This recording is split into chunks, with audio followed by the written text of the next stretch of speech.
Good morning, students. So till now what we have discussed is the history of an operating system.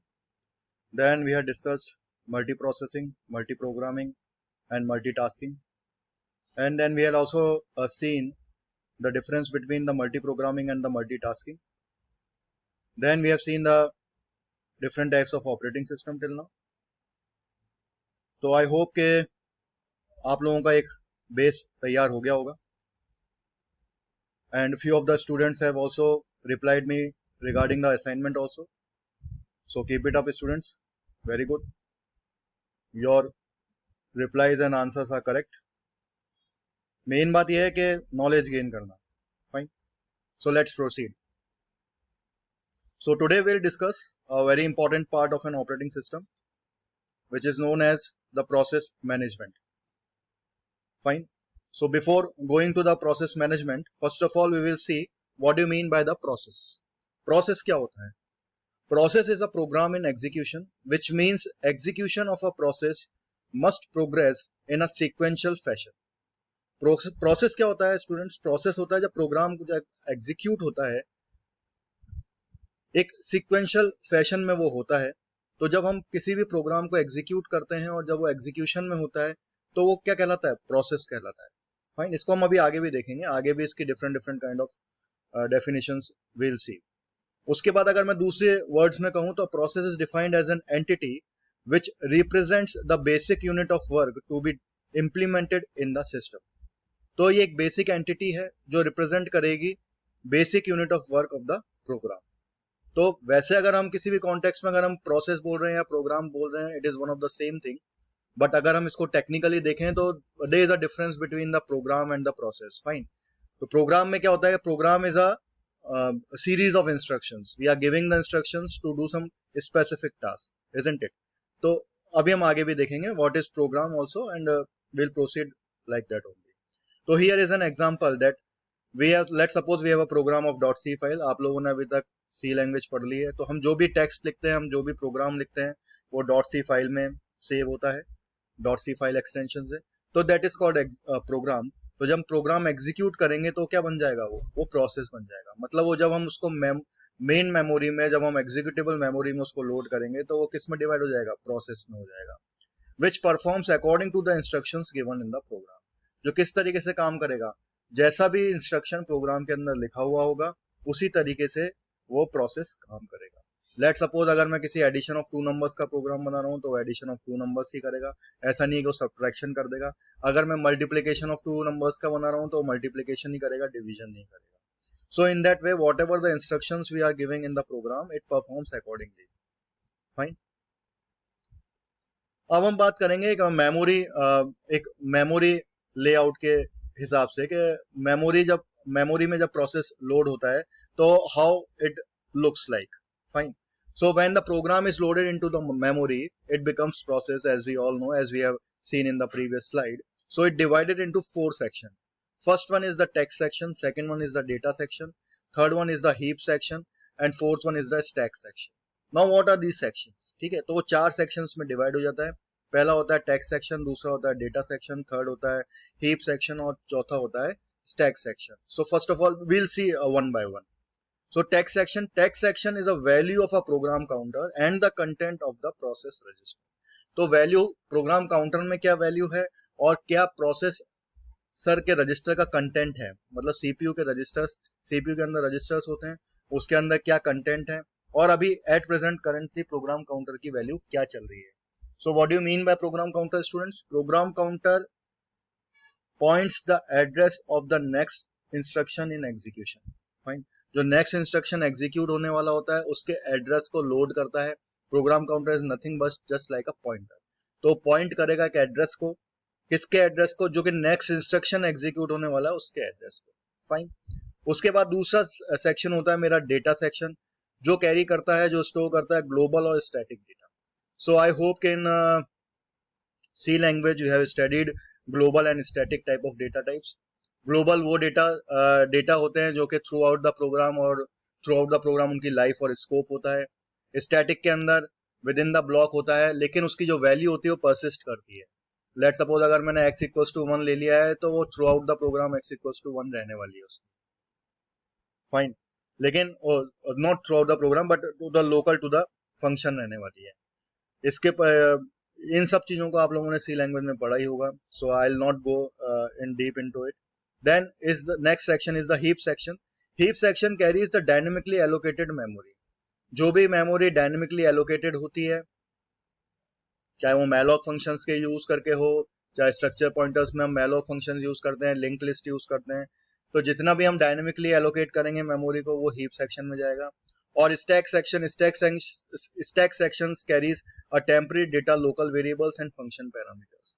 तो जितना भी local variables हैं, local functions के जो parameters हैं, जो टेम्पररी डेटा वेरिएबल्स हैं, लाइक लेट सपोज मैंने लिख दिया int इक्वल्स टू a, और मैं जब यूजर से a की वैल्यू लेता हूँ तो these are called temporary data variables, क्योंकि a की वैल्यू हमेशा चेंज होने वाली है, मैंने उसको इनिशियलाइज नहीं किया है। तो in this section, in this memory layout, stack plays a very important role. ये क्यों करता है मैं आपको बाद में बताऊंगा जब हम स्टैक और जब हम थ्रेड्स पढ़ेंगे। Fine, so let's move on. So I hope कि you understand the memory layout of the process. It is very important to understand. Now comes the program. So what is a program? Program is a collection of instructions that performs specific task when executed by a computer. तो जब हम कोई एक specific task, किसी भी एक तरह का स्पेसिफिक टास्क कंप्यूटर के थ्रू करवाते हैं, उसको हम क्या कहते हैं? उन कलेक्शन ऑफ इंस्ट्रक्शंस को हम क्या कहते हैं? प्रोग्राम कहते हैं। और जब ये प्रोग्राम एग्जीक्यूट होता है तब हम उसको क्या कहते हैं? प्रोसेस कहते हैं। तो यही चीज है, यही हमें सबसे ज्यादा इंपॉर्टेंट है हमें समझने के लिए, प्रोग्राम और प्रोसेस को जो डिफरेंशिएट करता है। प्रोग्राम का मतलब है कलेक्शन ऑफ इंस्ट्रक्शंस जो कि किसी लाइब्रेरी फंक्शंस या किसी के थ्रू बने हुए होंगे, और it performs a specific task. लेकिन जब ये मेमोरी में लोड हो जाते हैं, जब ये कंपाइल हो रहे होते हैं और जब ये मेमोरी में लोड हो रहे होते हैं एग्जीक्यूशन के लिए, तो it will become the process. Fine, so it is a piece of code which may be a single line और द मिलियंस ऑफ लाइन। चाहे मैं एक लाइन का कोड लिखूं, चाहे मिलियंस ऑफ लाइंस का कोड लिखूं, प्रोग्राम मेरा वही रहने वाला है। एक लाइन का कोड भी होगा, अगर जैसे लेट सपोज मैंने हेलो वर्ल्ड का प्रोग्राम लिखा है तो वो भी एक प्रोग्राम ही कहलाएगा, और अगर मैं मिलियंस ऑफ लाइंस का प्रोग्राम लिख रहा हूँ वो भी एक प्रोग्राम कहलाएगा। Program is written by the programmer in the programming language. Fine, we all know कि जो प्रोग्राम लिखता है वो प्रोग्रामर कहलाता है, और जिस एनवायरनमेंट में लिखता है वो प्रोग्रामिंग लैंग्वेज कहलाती है। लेट सपोज जैसे अगर मैं सी लैंग्वेज की बात करूं तो आप लोगों ने टर्बो सी पे काम किया होगा, जिसका कंपाइलर बोरलैंड होता है, ठीक है, तो उसका आईडी जो है वो टर्बो सी है। ऐसे वी एडिटर लाइनक्स के अंदर भी उसका आईडी होता है और जीसीसी उसका कंपाइलर होता है। ऐसे अगर मैं C++ की बात करूं तो एक्लिप्स होता है, पाइथन की बात करें तो जुपिटर नोटबुक होती है। So all these are the programming languages and the programming IDEs आप लोगों को पता होगा, it is a integrated development environment. Fine, next point is process is a dynamic instance of the program. ये भी एक प्रोसेस की डेफिनेशन है। प्रोसेस जो होता है वो डायनेमिक इंस्टेंस ऑफ प्रोग्राम है, मतलब प्रोग्राम जब एग्जीक्यूट हो रहा है तो प्रोग्राम प्रोसेस बन गया है, मतलब program in execution it is called a process. या फिर अगर मैं दूसरे वर्ड से बात करूं तो dynamic instance of the computer program is called a process. तो ये एक प्रोसेस है, ये भी एक डेफिनेशन हो गई प्रोसेस की। A part of computer program libraries and related data are referred to as a software. तो जब हम कंप्यूटर प्रोग्राम को लाइब्रेरीज के साथ और रिलेटेड डेटास के साथ जोड़ देते हैं तो क्या बन जाता है? सॉफ्टवेयर बन जाता है। फाइन, और जब हम एक मेथड को फॉलो करते हैं कि किस तरीके से मेथड बनाया जाएगा, वो क्या कहलाता है? एल्गोरिथम कहलाता है। फाइन, जैसे अगर मैं आपको कहूं कि चाय बनाने की रेसिपी लिखनी, तो एक कागज पे हम रेसिपी लिखेंगे तो दैट इज एन एल्गोरिथम कि हमें ऐसे करना। और जब हम प्रैक्टिकली उसको करेंगे, मतलब मैं गैस भी ऑन करूंगा, मैं उस पर पॉट भी चढ़ाऊंगा, उसमें पानी भी गर्म करूंगा, तो all this becomes a program. Fine, a software. Let's move on to the next slide. So here is the example of the program. मैंने यहाँ पे एक सिंपल सा प्रोग्राम बनाया है, hash include stdio.h। Hash include you all know it is a preprocessor. Fine, और stdio.h एक header file है, standard input output header file है, जो कि इनपुट लेगी यूजर से और आउटपुट देगी। Main it is a function, it is so here is my assignment. आप सब लोगों ने C language पढ़ी हुई है, you all are familiar with the C language now. So can you please tell me that main is which kind of function? It is a user defined function or the predefined function with justification. So that will be your assignment for today's lecture. कि main किस तरह का function है, कि user defined function है या फिर pre defined function है। अगर वो यूजर डिफाइंड फंक्शन है तो क्यों है, और अगर वो प्री डिफाइंड फंक्शन है तो वो क्यों है, ये आपको मेरे को बताना है। फाइन। उसके बाद curly braces open, curly braces open के बाद मैंने प्रिंटफ स्टेटमेंट लिखा है। Printf is a pre defined function, एक प्री डिफाइंड फंक्शन है जो कि हेडर फाइल में होता है।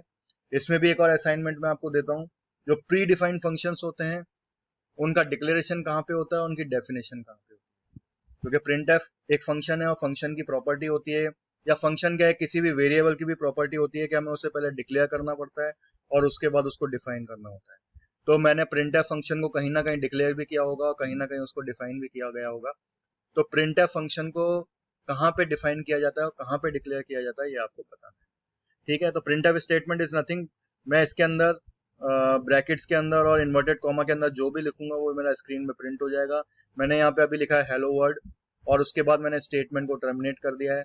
उसके बाद मैंने लिखा रिटर्न 0 और यहाँ पे फिर स्टेटमेंट को टर्मिनेट कर दिया है और यहाँ पे कर्ली ब्रेसेस क्लोज। तो ये प्रोग्राम एक छोटा सा प्रोग्राम है जो कुछ नहीं करेगा, हेलो वर्ल्ड को प्रिंट कर देगा। अगर मैं इसका कंपाइलेशन प्रोसेस देखूं तो ये मैंने सोर्स कोड लिखा है। सोर्स कोड के अंदर सबसे पहले प्री प्रोसेसर्स आते हैं, ये मैंने आपको बताया अभी।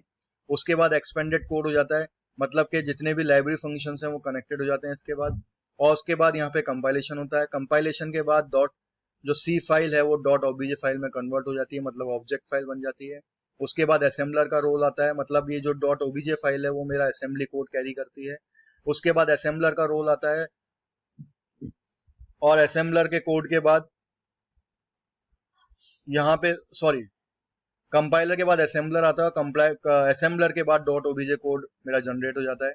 और डॉट ओबीजे कोड जनरेट होने के बाद लिंकर होता है। लिंकर क्या करता है, आपके जो लॉजिकल एड्रेस होते हैं उनको फिजिकल एड्रेस में कन्वर्ट करता है। इसमें ही आपकी लाइब्रेरीज और अदर ऑब्जेक्ट फाइल्स कनेक्ट हो जाते हैं और एग्जीक्यूटेबल कोड जनरेट हो जाता है। ये मैंने आपको पहले भी फर्स्ट लेक्चर में भी आपको मैं इसको बता चुका हूँ। So I hope you understand the difference between the program, and you have got a concept of the process also, and the memory layout of the process also. So let's move on. उसके बाद बात हम करेंगे अब process life cycle की। तो एक पूरे प्रोसेस की एक लाइफ साइकिल होती है स्टूडेंट्स, जो कि बहुत इंपॉर्टेंट होती है हमें समझने के लिए। लाइफ साइकिल ये होती है कि लाइफ साइकिल मतलब किस तरीके से हमारा प्रोसेस क्रिएट होता है और किन किन स्टेजेस से गुजरता हुआ वो टर्मिनेट होता है। तो कोई भी जब प्रोसेस होगा और प्रोसेस सबसे पहले क्रिएट होगा और उसके बाद लास्ट में जाके वो फिनिश भी होगा। इसमें भी मेरे पास एक असाइनमेंट है, मैं आपको बता भी चुका हूँ ये चीज। आपको बताना है कि जब बूटिंग प्रोसेस होता है, जब ऑपरेटिंग सिस्टम बूटअप हो जाता है, तो कौन सा सबसे पहला प्रोसेस होता है जो कि क्रिएट होता है ऑपरेटिंग सिस्टम के बूटअप में। तो ये आपको मेरे को बताना है। तो हर प्रोसेस क्या होता है, किसी ना किसी एक पेरेंट प्रोसेस से कनेक्टेड होता है। तो चाइल्ड प्रोसेस क्रिएट करता है, किस किस तरीके से उनकी स्टेजेस होती हैं ये हम आगे देखेंगे, आगे इसको पढ़ेंगे, इसको समझेंगे in the next lecture. So I hope till now we have discussed the basic concept of process, then we have seen the differentiation between the program and the process. और उसके बाद हम लोगों ने एक मेमोरी लेआउट भी देख लिया है, किस तरीके से मेमोरी लेआउट में प्रोसेस जो होता है वो हमारा डिवाइडेड होता है। और उसमें मैंने आपको बताया कि जो डॉट स्टैक सेक्शन होता है बहुत इंपॉर्टेंट होता है, उसको हम आगे पढ़ेंगे जब हम इस थ्रेड्स के कंसेप्ट को पढ़ेंगे। उसके बाद हम लोगों ने देखा कि प्रोग्राम क्या काम करता है, प्रोग्राम कैसे किस तरीके से बनाया जाता है और किस तरीके से वो क्या क्या चीजें कैरी करता है, वो सब हमने देखा। और एक एग्जांपल के साथ हमने समझा भी सही, एक पूरा का पूरा कंपाइलेशन प्रोसेस भी देखा और एक प्रोग्राम एग्जांपल के तौर पे देखा कि ये इस तरीके से प्रोग्राम बनाया जाता है। So by this I will end up the lecture. Fine. और आई एनकरेज यू के असाइनमेंट सबमिट करने में ज्यादा से ज्यादा लोग स्टूडेंट्स जो है पार्टिसिपेट करें। Fine. So thank you. So we will meet in the next lecture. Thank you.